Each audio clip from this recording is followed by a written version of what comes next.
พระรัตนตรัยอันมีพระพุทธเจ้าพระธรรมเจ้าพระสังฆเจ้าขอถวายความเคารพแด่พระเถรานุเถระพระสังฆาธิการพระสงฆ์องค์เนรจุตนจุองค์ขอเจริญพรกับคณะสัทธาสาธุชนทุกท่านวันนี้กระผมอาตมาภาพพระครูสังวรศิราภิรักษ์เจ้าอาวาสวัดสายมูลตำบลแม่กาอำเภอสันป่าตองจังหวัดเชียงใหม่ก็ได้มาพบปะกับคณะสัทธาสาธุชนทั้งหลายวันนี้มาเต็นรายการเสียงธรรมแสงอรุณของท่านพระครูอภิวัฒนวิกรมท่านติดศาสนกิจเลย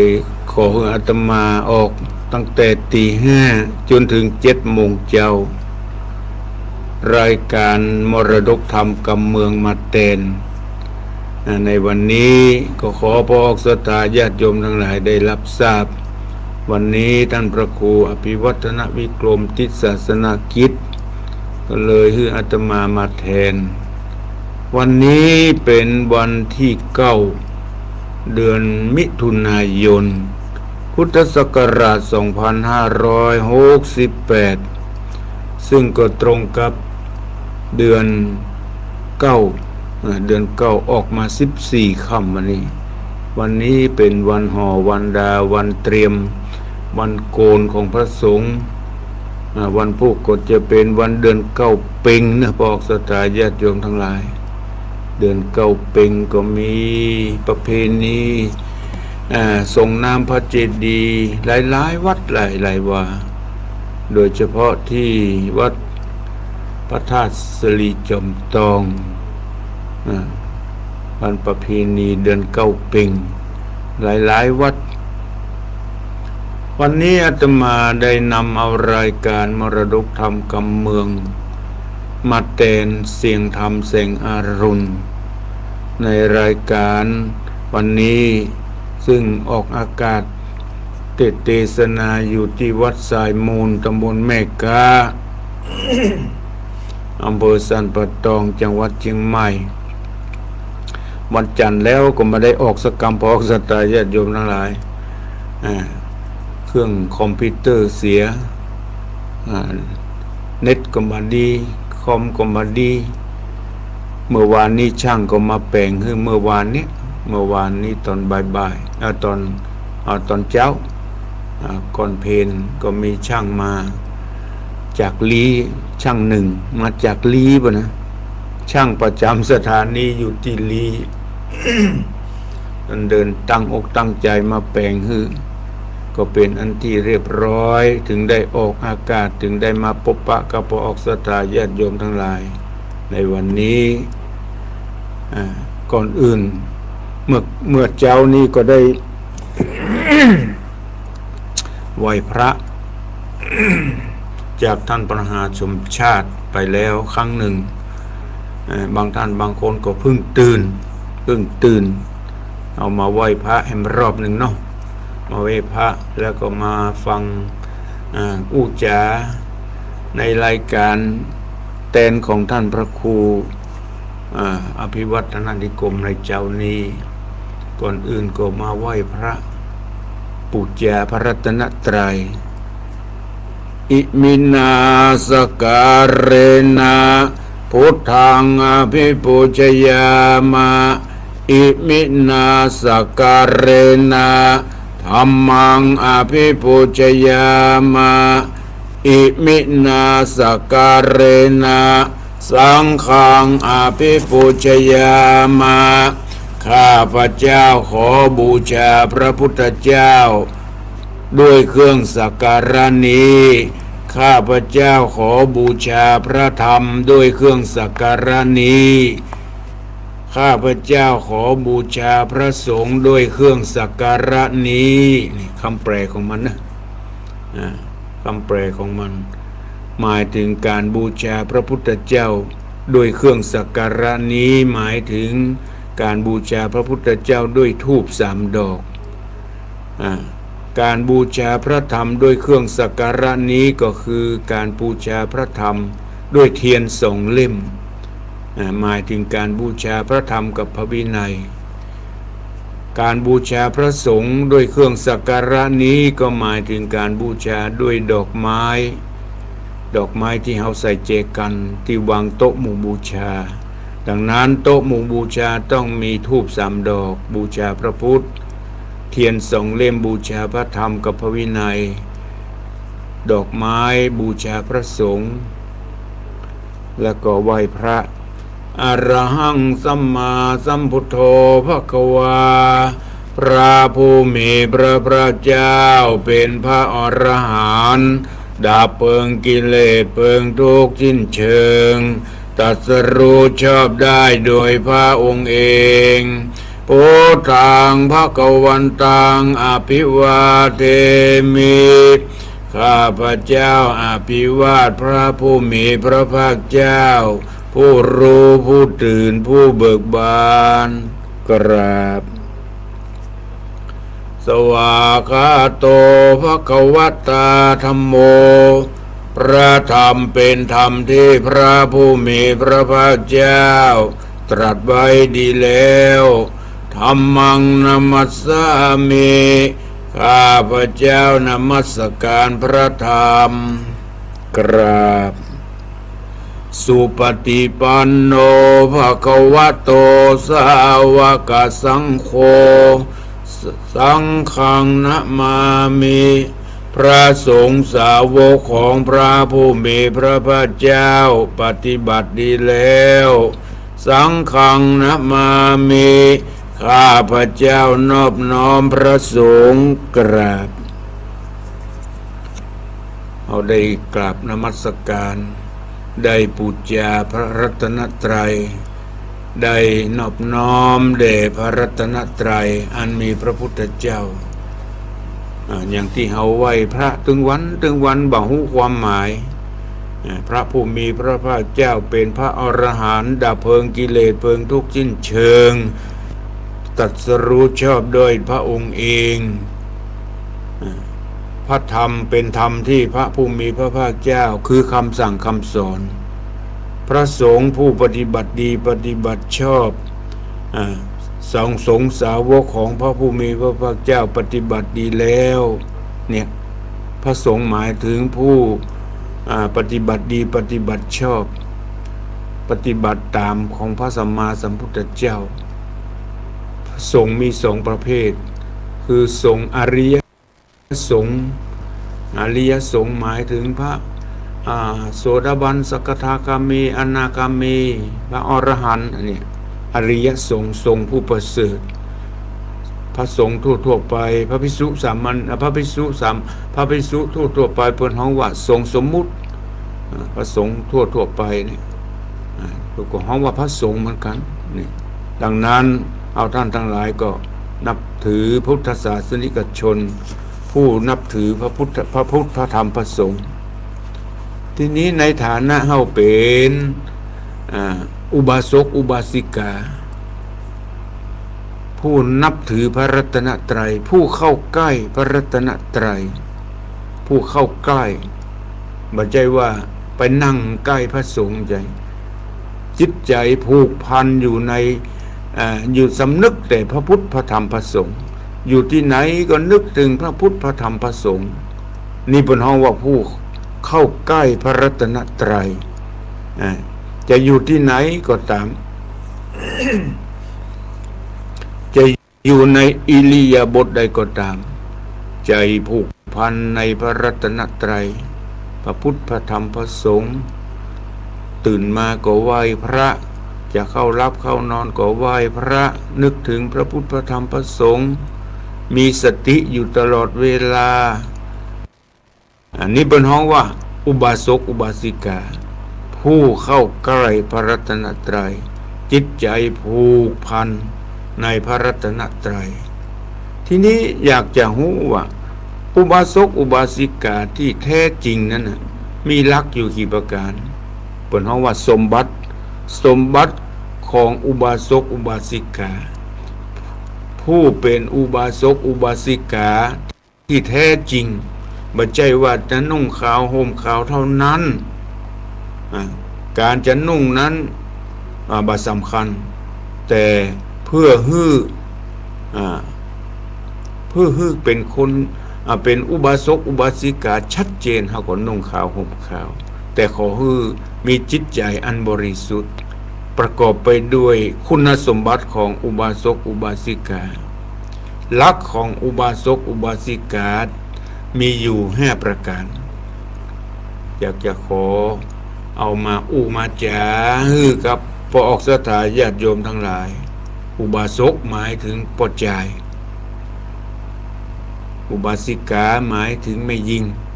จะมีอายุเท่าใดก็บ่ว่ากันละขอให้จิตใจผูกพันในพระรัตนตรัยตามหลักที่เพิ่นได้วางไว้มีอยู่5ประการ 1. อุบาสกอุบาสิกาต้องประกอบไปด้วยศรัทธา 2. อุบาสกอุบาสิกาต้องมีศีลบริสุทธิ์ประการที่ 3. บ่ถือมงคลตื่นข่าวประการที่ 4. บ่ไปแสวงหาบุญนอกพระพุทธศาสนาประการที่ 5. บำเพ็ญบุญในเฉพาะในพระพุทธศาสนาเต้าอั้นนี่จะขอขยายความไปสักน้อยหนึ่งหลักของอุบาสกอุบาสิกาผู้เป็นอุบาสกอุบาสิกาผู้เคารพในพระรัตนตรัยจิตใจผูกพันในพระรัตนตรัยต้องประกอบไปด้วย 1. ศรัทธาศรัทธาแปลว่าความเชื่อความเชื่อนั้นมีอยู่2ประเภทคือศรัทธาญาณสัมปยุตเชื่อในสิ่งที่มีเหตุมีผลแห่งประการหนึ่งบนหวัดศรัทธาญาณวิปยุตศรัทธาที่มีความเชื่อเหมือนกันแต่เชื่อในสิ่งที่บ่ค่อยมีเหตุมีผลเป็นคนเชื่อง่ายหูเบาไผมามาจามาหลอกมาลวงไอ้หยังก็เชื่อหมดหลงในคำคำจาของคนที่มามาจาที่บางครั้งมาไม่หันแล้วก็หลงความเชื่อหลงในสิ่งที่บ่ค่อยมีเหตุมีผลศรัทธาอุบาสกอุบาสิกาที่แท้จริงนั้นต้องประกอบไปด้วย 1. เชื่อเปิ้นเฮาว่า 1. เชื่อกรรมกรรมต้องมีจริงคนเฮาทำดีต้องได้ดีทำชั่วต้องได้ชั่วนี่เปิ้นเฮาว่าศรัทธาแต่ประการที่ 2. เชื่อผลของกรรมผลของกรรมต้องมีจริงคนใดทำบุญต้องได้บุญคนทำบาปต้องได้บาปมีความเชื่ออย่างนี้ชัดเจนตามหลักพระพุทธศาสนาทำดำต้องได้ดำทำขาวก็ต้องได้ขาวนี่เปิ้นฮ้องว่าเชื่อผลของกรรมผลใดทำดีย่อมได้ดีทำชั่วย่อมได้ชั่วเชื่อว่า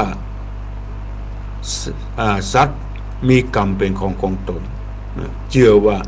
คนเกิดมาก็จ้องได้รับผลกรรมที่ตนได้ทำไว้คนทำดีก็ย่อมได้รับผลดีแน่นอนคนได้ทำผลบาทำคนบาทำบุญทำกรรมทนบาทำบุญทำกุศลย่อมไปเกิดในอบายภูมิแน่นอนย่อมไปเกิดในเป็นสัตว์นรกเป็นเปรตเป็นอสุรกายเป็นสัตว์ดิรัจฉานอย่างนี้คนทำบุญย่อมเกิดอย่างน้อยก็เกิดเป็นมนุษย์สูงขึ้นไปก็ได้เกิดในสวรรค์สูงขึ้นไปย่อมไปเกิดในพระนิพพานความเชื่ออย่างนี้เป็นเพราะว่าเชื่อสัตว์มีกรรมเป็นของตนทำดีย่อมได้ดีทำชั่วย่อมได้ชั่วประการที่ว่าศรัทธาความเชื่อแห่งอย่างหนึ่งว่าเชื่อพระพุทธเจ้าได้ตรัสรู้โดยพระองค์เองนี่เปิ้นเฮาว่าตถาคตโพธิศรัทธาเชื่อว่าพระสัมมาสัมพุทธเจ้ามีจริงได้ตรัสรู้จริงที่เฮาเคารพนับถืออยู่ถึงวันนี้ นี่เป็นห้องว่าศรัทธาที่ประกอบไปด้วยญาณศรัทธาที่ประกอบไปด้วยปัญญาเชื่อว่ากรรมมีจริงเชื่อว่าผลของกรรมมีจริงเชื่อว่าสัตว์ที่เกิดมาเพราะกรรมเชื่อว่าพระพุทธเจ้ามีจริงพระพุทธเจ้าได้ตรัสรู้จริงนี่เป็นห้องว่าศรัทธาแต่ศรัทธาเชื่อว่าทำบุญต้องได้บุญทำบาปต้องได้บาปทำขาวได้ขาวทำดำได้ดำนี่เป็นห้องว่าศรัทธาญาณสัมปยุตศรัทธาที่ประกอบไปด้วยญาณกราบไหว้ในพระรัตนตรัยพระพุทธพระธรรมพระสงฆ์มีความเชื่อมั่นมีเหตุมีผลบัดเชื่อง่ายจะเชื่ออย่างต้องใจสติปัญญาต้องเชื่อจะเชื่ออย่างลงไปต้องอย่างน้อยก็ต้องทำเนื้อทำใต้พ่องอย่างปัจจุบันยิ่งไปใหญ่พอสถามีคนโทรมาอย่างนั้นอย่างนี้จะไปเชื่อง่ายจะไปหูเบาจะไปใจอ่อนล้ำไปนี่ถ้าเฮาใจอ่อนเชื่อง่ายย่อมทำให้เฮาได้รับความเสียอกเสียใจเสียอกเสียใจเสียทรัพย์เสียสินภายหลังดังนั้นอุบาสกอุบาสิกาต้องประกอบไปด้วยศรัทธาความเชื่อที่แท้จริงประการที่สองอุบาสกอุบาสิกาต้องมีศีลห้าศีลแปดศีลห้าเป็นหลักศีลแปดเป็นเครื่องเป็นผู้ที่มีความตั้งอกตั้งใจพฤติปฏิบัติเสริมบุญญาบารมีนักขึ้นไปถือศีลแปดไปนอนวัดนอนวากลางผสมภาษาวันหนึ่งคืนหนึ่งอย่างนี้เป็นต้นต้องมีศีลห้าปอกสถาญาติโยมทั้งหลายอุบาสกอุบาสิกาต้องมีศีลห้าบ่ฆ่าสัตว์บ่ลักทรัพย์บ่ถือเอาสิ่งของคนอื่นมาเป็นของตนบ่พิษลูกพิษเมียบ่พิษลูกพิษผัวพิษเมียคนอื่นนี่เป็นห้องว่าปกติของมนุษย์ปกติของมนุษย์ย่อมบ่เบียดเบียนบ่ฆ่ากันบ่ลักกันบ่ล่วงละเมิดในสามีภรรยาของคนอื่นบ่พูดเท็จบ่พูดส่อเสียดบ่อู้กรรมหยาบ่ด่าบ่แจ้งบ่ติฉินนินทาว่าร้ายไผบ่เอาสิ่งเสพติดมาเอาสิ่งเสพติดทั้งหลายทั้งปวงมาเข้าในร่างกายแม้แต่สูบบุหรี่ก็บ่ละมดบ่เอามาเข้าตัวเข้าตนบ่ดื่มสุรายาเมายาเสพติดต่างๆขอคือห่างไกลในร่างบ่เอามาสู่ในร่างกายล้วนแล้วแต่อยู่ในศีลห้าทั้งนั้นพอออกสถาญาติโยมทั้งหลายอุบาสกอุบาสิกาต้องมีศีลห้าบ่ฆ่าสัตว์บ่ทรมานสัตว์บางคนก็ฆ่าบ่ฆ่านะบ่ฆ่าสัตว์สักเตื้อแต่เอาไก่ไปโจรกันอยู่นี่เอาไก่ไปโจรกันเอากวางมาโจรกันอยู่นี่อันนี้เป็นอุบาสกอุบาสิกาที่สมบูรณ์มันทำให้ศีลมัวหมองพวกศรัทธาญาติโยมทั้งหลายถึงบ่ฆ่าสัตว์ก็ตามแต่ไปทรมานสัตว์อย่างใดเอาไปหันคนเฒ่าคนแก่บางคนตื่นเจ้ามาอาบน้ำไก่เอาไก่ไปจามกับเอาไก่ไปโจรกันอย่างเนี้ยมันเป็นการทรมานมันบ่ค่อยงามสำหรับผู้สูงอายุมันผสมก็เป็นอุบาสกอุบาสิกาเอากวางมาโจรกันไก่มาโจรกันกันสนั่นปั้นปื้นอย่างเงี้ยบ่เหมาะสมถึงเวลาวางคางกลางสานิททำที่กำคันไปวัดว่างๆเอาไก่มาโจรกันเนี่ยมันบ่ค่อยเหมาะสมและอ่อนหันแล้วมาค่อยน่าเคารพนับถือต้องประกอบไปด้วยศีลบริสุทธิ์รักษาศีลเป็นปกติบ่ฆ่ากันบ่เบียดเบียนกันบ่เอาถือทรัพย์สินของคนอื่นมาเป็นของตนบ่ล่วงละเมิด สามีภรรยาของคนอื่นรักษาวาจาบ่อู้บ่จาในสิ่งที่บ่เหมาะบ่สมอู้สิ่งที่เป็นมงคลอู้ที่เป็นศีลเป็นธรรมสิ่งใดที่มันจะทำให้ร่างกายทรุดโทรมทำให้เสียสุขภาพบ่เอามาดื่มบ่เอามาสูบบ่เอามากินบ่เอามาดื่มแม้แต่บุหรี่ก็ต้องสละหมดอย่างนี้เป็นต้นนี่เพิ่นฮ้องว่าเป็นคนมีศีลบริสุทธิ์รักษากายและวาจาให้เรียบร้อยสำรวมกายสำรวมวาจาให้ดีประการที่3ลักษณ์ของอุบาสกอุบาสิกาคือบ่ถือมงคลตื่นข่าวบ่ถือมงคลตื่นข่าวเชื่อกรรมเชื่อว่าทำดีต้องได้ดีทำชั่วต้องได้ชั่วบ่ถือมงคลบ่ถือว่าวันนั้นดีวันนั้นบาดดีวันใดก็บาดดีจะทำบุญบ้านใหม่จะทำบุญอะไรอย่างสักอย่างเนี่ยเลือกวันนั้นก็เป็นวันจมวันนั้นก็เป็นวันล่มหลวงวันนั้นก็เป็นวันวอดวายวันนั้นก็เป็นวันเสีย7 วันก็บ่ค่อยมีวันดีสักตัววันอันนี้เพิ่นฮ้องว่าถือมงคลตื่นข่าวถือวันดีถือเลิกงามยามดีนักลำไปแต่พระพุทธเจ้าตรัสว่าถ้าพร้อมญาติพร้อมปัจจัยพร้อมยังก็พร้อมทุกอย่างทุกเจ้าก็พร้อมญาติโยมก็พร้อมนั่นแหละเปิ้นฮ้องว่าวันดีแต่ถ้าเฮาบ่พร้อมนี่ก็ถือว่าบ่ค่อยดี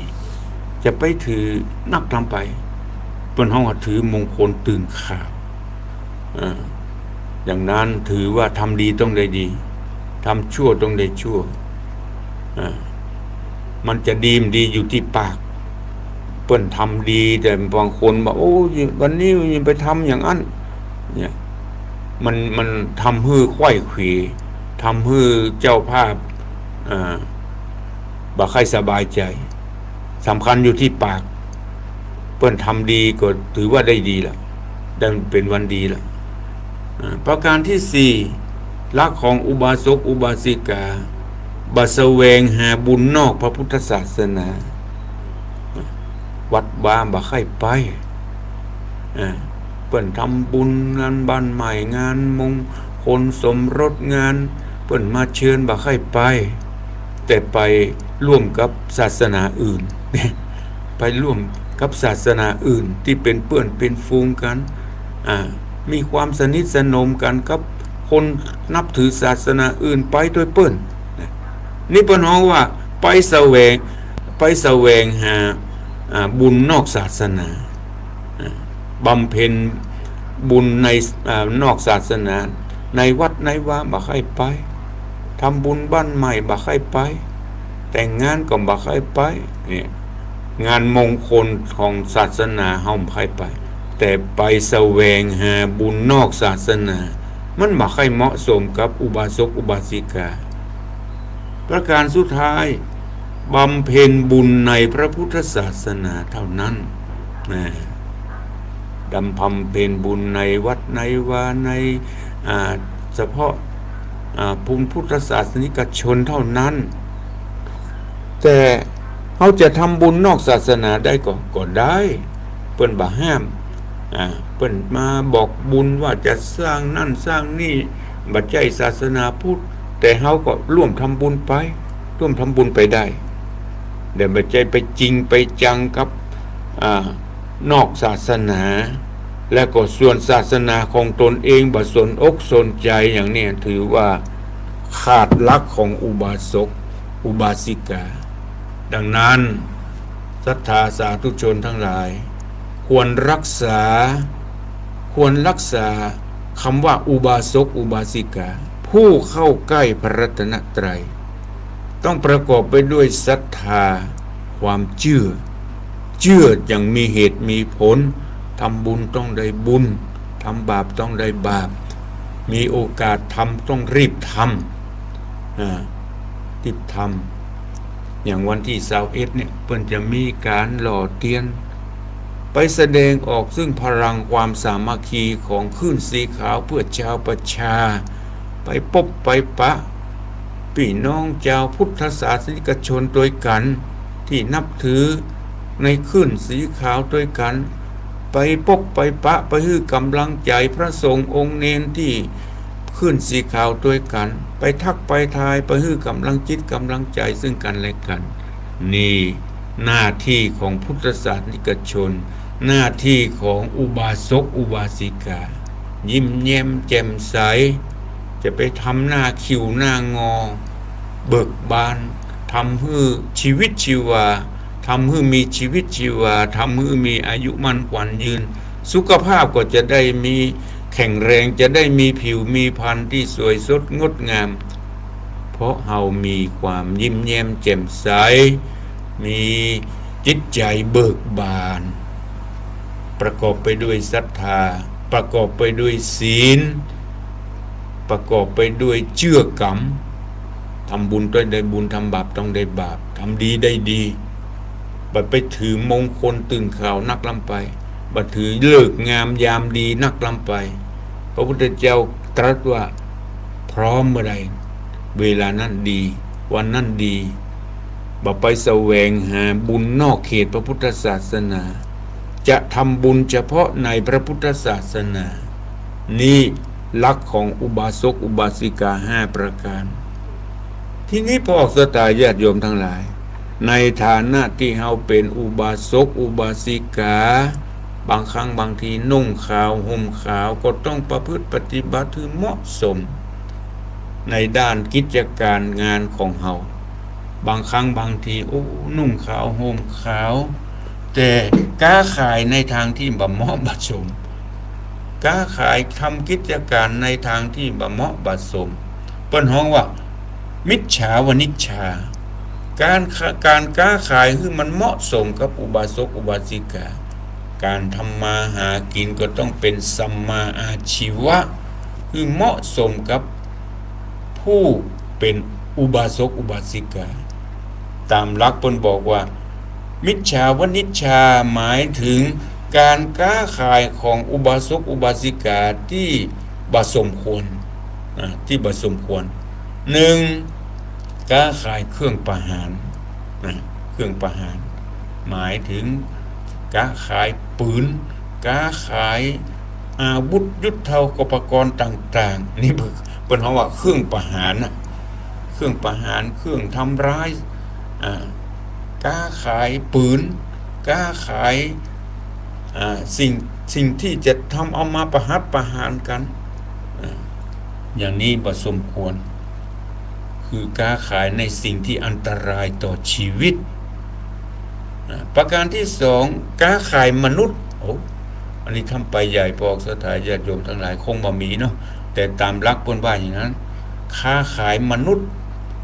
ค้าขายละอ่อนค้าขายอย่างเนี้ยจะเป็นมนุษย์จะลั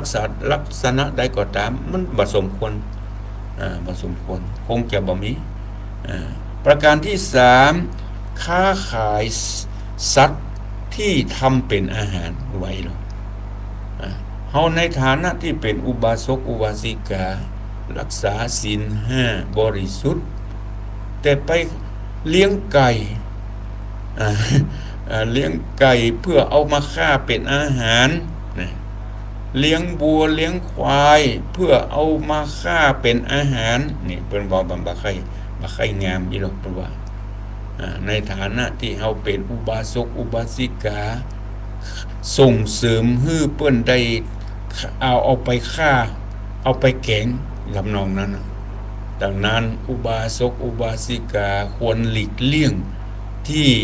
สัตว์ที่ทำเป็นอาหารเลี้ยงสัตว์ที่ทำเป็นอาหารประการที่4ห้ามขายน้ำเมาตลอดถึงสิ่งเสพติดต่างๆสุรายาเมายาบ้ายาม้านี่บ่สมควรอย่างยิ่งที่อุบาสกอุบาสิกา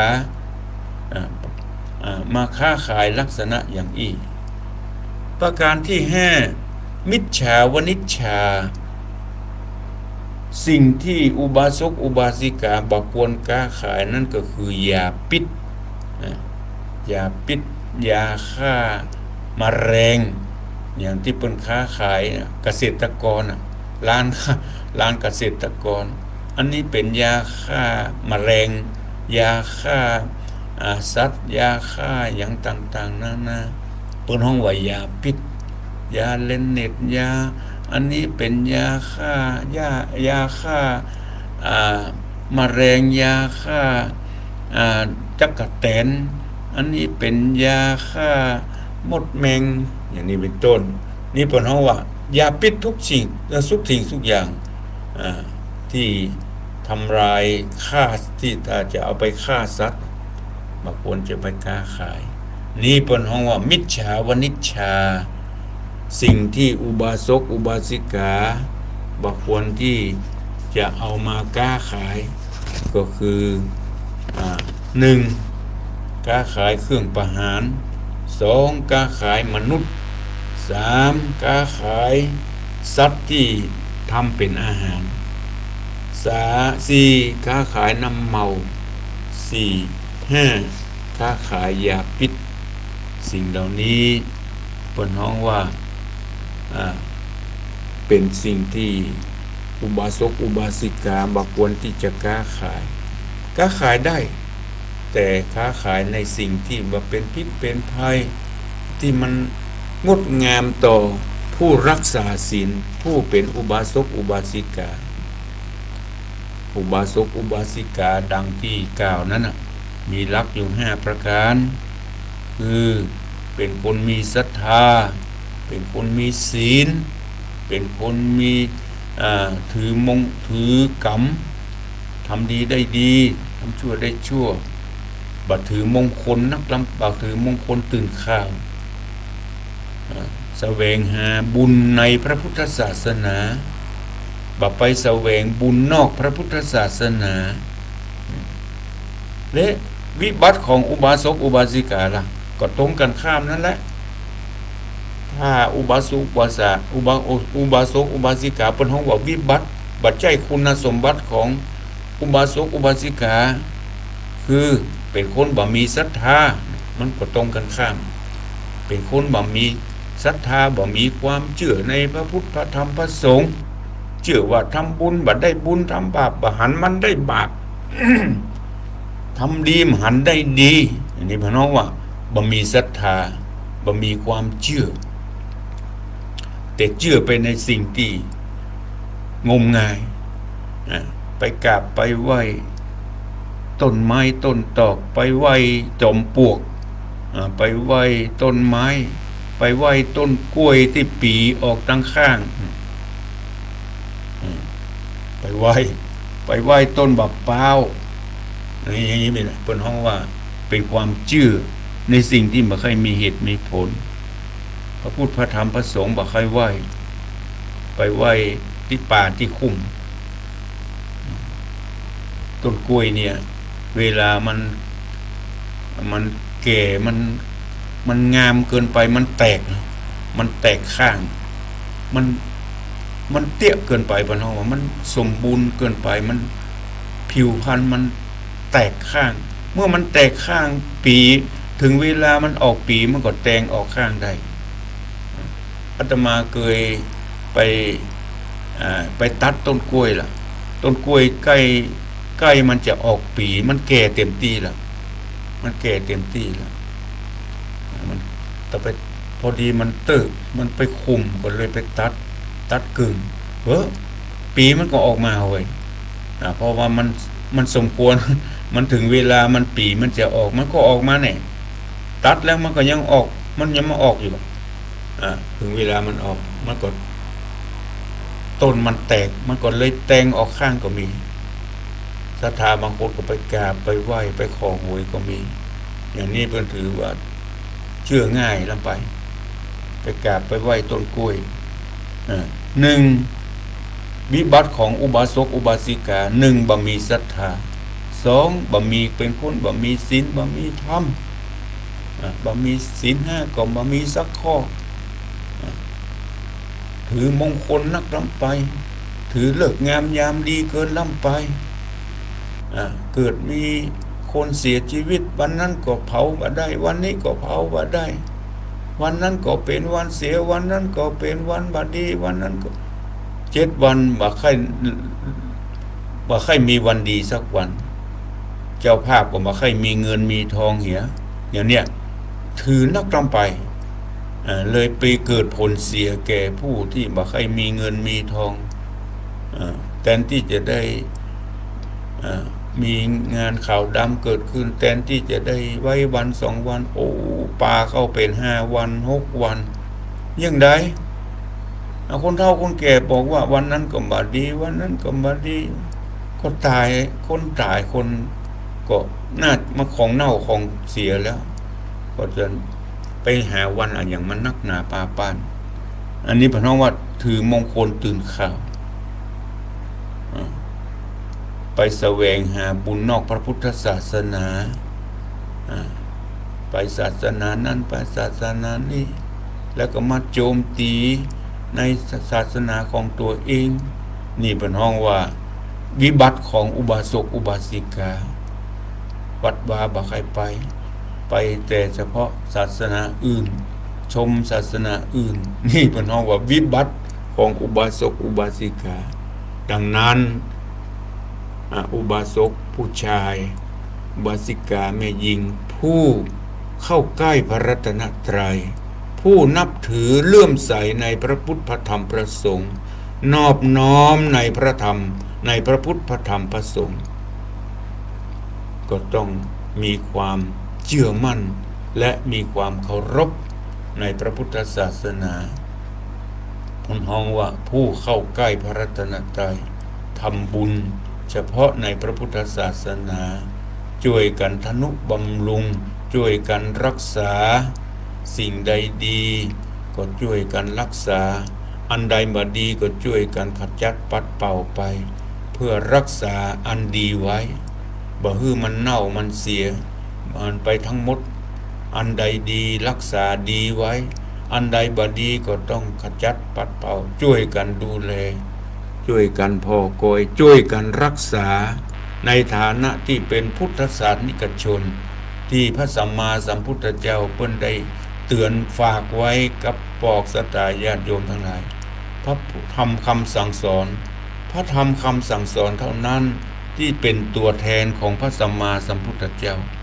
เมื่อเปิ้นมอบหมายมาฮื้ออย่างอันเอาท่านทั้งหลายในฐานะที่เป็นพุทธศาสนิกชนผู้นับถือพระพุทธศาสนาช่วยกันรักษาช่วยกันเพื่อจะให้สืบไปถึงลูกถึงหลานคือลูกหลานได้เล่าลือว่าโอ้บรรพบุรุษปู่ย่าตายายเพิ่นได้รักษาเฮาก็ช่วยกันต่อ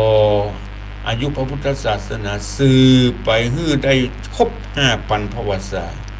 บรรพบุรุษทั้งหลายเพิ่นได้สืบได้สอนได้สั่งมา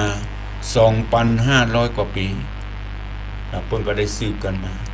เหลือแฮม 2,500 กว่า 2,400 กว่าปีเราก็ได้ช่วยกันสืบต่อไปชั่วชีวิตของเราที่ยังมีอยู่ที่ยังเหลืออยู่อย่าได้ปากันพมาทลาสาช่วยกันทนุบำรุงที่ชีวิตเราเกิดมาในภพนี้ชาตินี้คือสมกับที่ได้เกิดมาในภพพระพุทธศาสนาพระพุทธศาสนายืนยงมาก็ด้วยอาศัยบรรพบุรุษพระพุทธศาสนาจะสืบจะมีอายุยืนยาวต่อไปก็อยู่ที่เราทั้งหลายได้ช่วยกันสืบช่วยกันฟายช่วยกันทนุบำรุงฮือวัฒนาถาพรฮือได้ยืนยงต่อไปก็อยู่ที่อุบาสกอุบาสิกาได้สอนลูกสอนหลานได้ช่วยกันเพื่อจะให้ลูกหลานทั้งหลายได้สืบ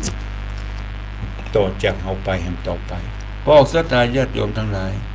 อาตมาได้ได้จ๋าได้มาแทนรายการเสียงธรรมแสงอรุณ ของท่านพระครูอภิวัฒนวิกรมดังนี้ ตอนแรกว่าจะเต้ทำก็เลยอู้จาไปยาวไปหน่อย ก็เลยเวลาก็เหลือน้อยไปก็เขาก็มาฟังเทศฟังธรรมในเรื่องนางนวลค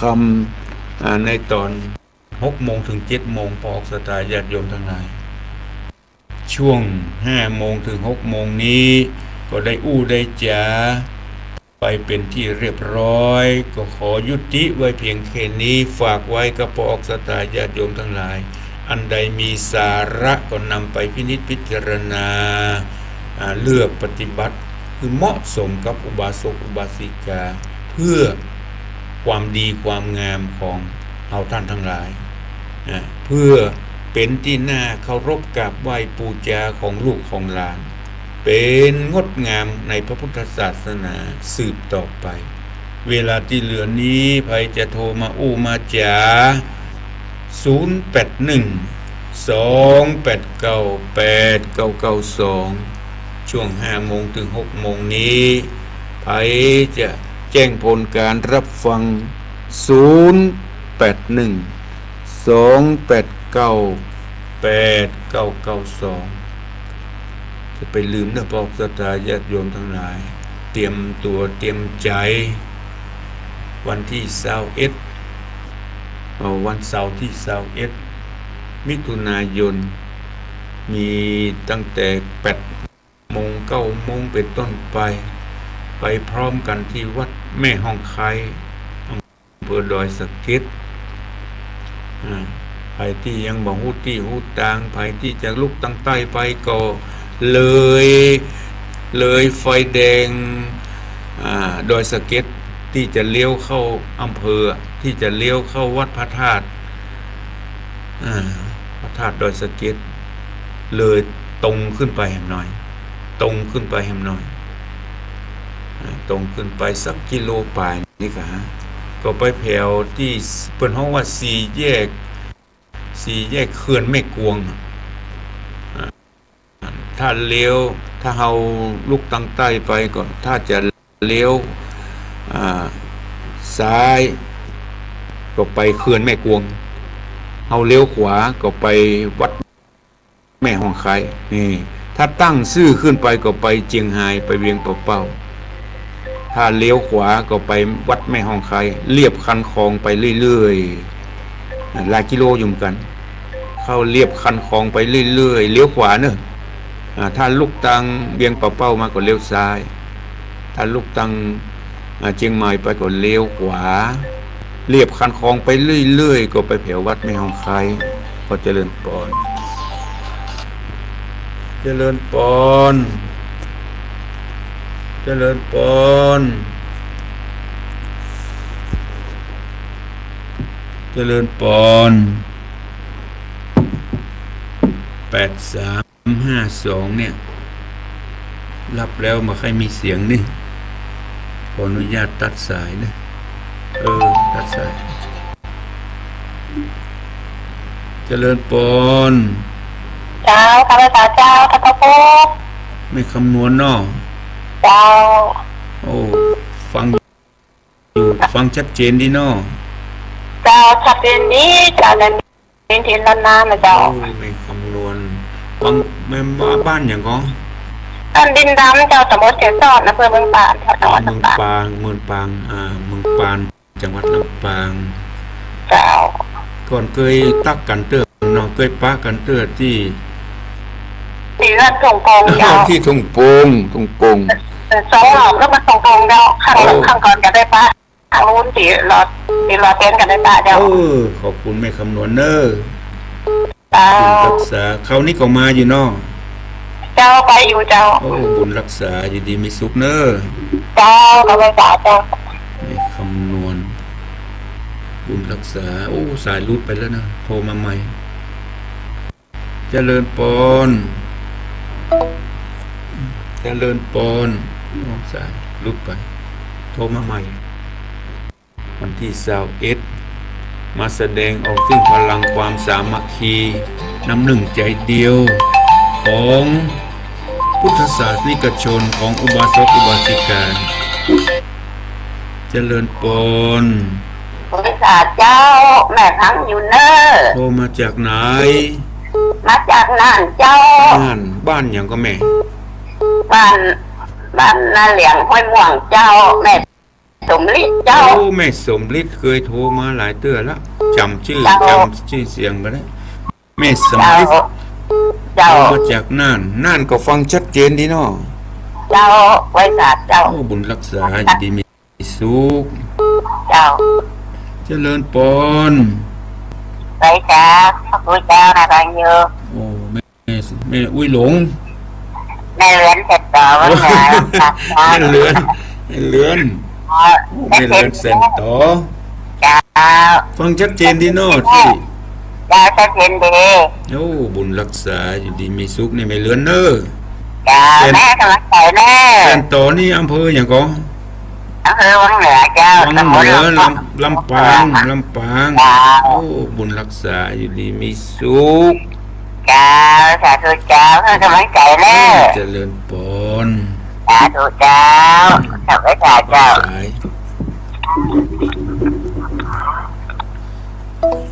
ปีหนึ่งเขาก็มีครั้งหนึ่ง